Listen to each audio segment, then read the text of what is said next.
actually, a question for you: how would you check in on your mates, and what's the best way of doing it? Don't know. I think really it is just a simple thing to do. Just send them a text message, or send them a message of some sort and say, how are you doing? And if, don't be pushy with it, but just, really, how are you doing? That's what And it takes. actually listen.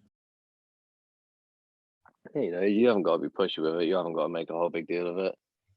Sometimes they're not going to want to talk about it, but, even if one time out of 100 times you've asked your mates, someone says, "Oh, actually, I'm having a bit of a shit week," talk to them. You might save a life.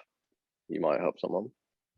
Yes, and that's a real big one. There is that during the pandemic and during the last 2 years, suicide rates have gone up by, I think it was something along the lines of 20%, not just only within the United Kingdom but throughout the world.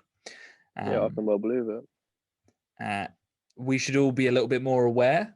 I know mental health, as you've said, Jordan, has become one of those things that people just throw out there, and it can become a little bit like, chucking information into the wind a little bit. But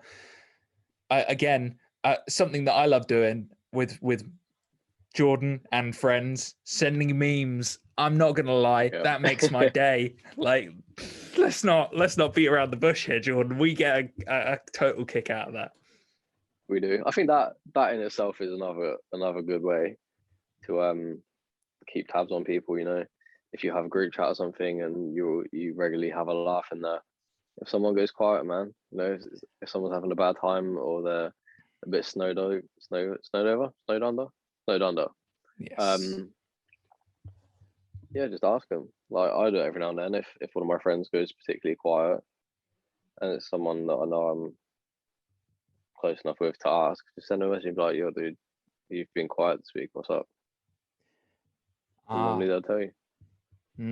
It's a big one, is literally just taking that first step, because something that I have seen is, and I've spoken to people about this before, is that we're all feeling that we're all in our own lives, in our own bubbles, and you can feel like that self-importance, like, oh, why should I have to do it? Why do I have to put it out? It's just like, do the right thing. I think the main thing is like be the better person. If you think about it that way, when it's one of your mates in question, then are you really there, mate?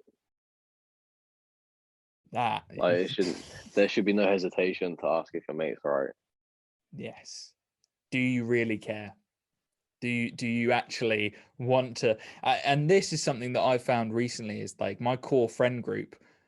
I'm happy to talk to anyone at any time of the day. I mean, unless Jordan's going to send me a 3 o'clock in the morning message because he's at peak hours and he's like, I'm going to get Chris back because finally I have the unlimited power and he needs to drink some water in the middle of the night. Then sure, why not? Take some water to bed. Yeah, I won't text you at night. Don't worry. But you know what I mean? Like that. Even then, it's hilarious in itself, and also I think it's important to consider that and to say, like, put it aside. If they are truly a close mate, you're gonna override your programming to think that you've got better things to do, and you've got to think that this is truly part of